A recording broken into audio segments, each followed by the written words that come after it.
Deli is many things: a sandwich, a community, a story. While the overstuffed tall stack of pastrami on rye has been a symbol of New York City, it also tells the tale of immigrants looking to attain new lives, success, and the American dream. In the late 1800s, consuming any form of meat symbolized economic achievement and status, as widespread poverty in Eastern European Jewish homes was prevalent at the time. Even further, options for cured and smoked meats were extremely rare and served mainly to the wealthy. In search of a better life, immigrants from this region began arriving in New York City towards the end of the 19th century. They found German, Italian, and Asian storefronts, which served flavors and scents of the homeland while catering to American palates.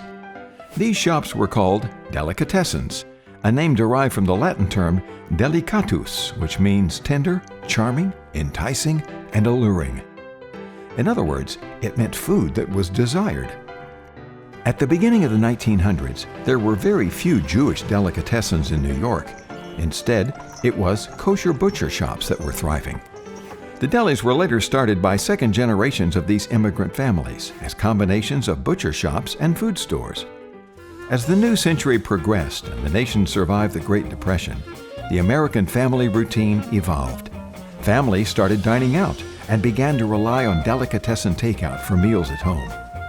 Through the 1920s and 30s, Broadway reached its peak. A night at the theater followed by dinner at a nearby deli became a way of life. The growth of these delis signaled to a new generation that they had finally arrived. The larger-than-life sandwiches and menus of the deli became a celebration of culture and food that had never been before. Shortly thereafter, it was estimated that there were over 1,500 kosher delis across the 5 boroughs of New York.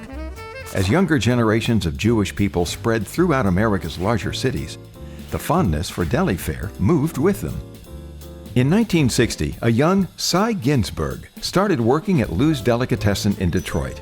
This was where Cy's passion for all things deli became an obsession.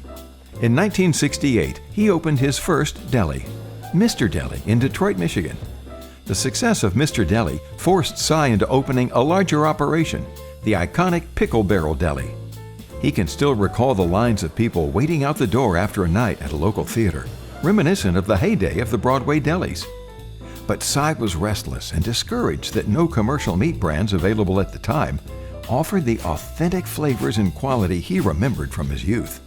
He also believed that the old-world deli traditions, including sandwiches piled high with corned beef, pastrami, brisket, and turkey, were dying. This had to change.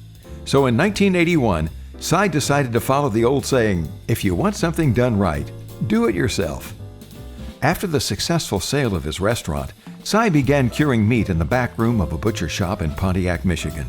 And this is where Cy Ginsberg's brand of deli meats was born. As his products caught on in popularity, word of mouth helped Cy expand distribution throughout the Midwest and beyond.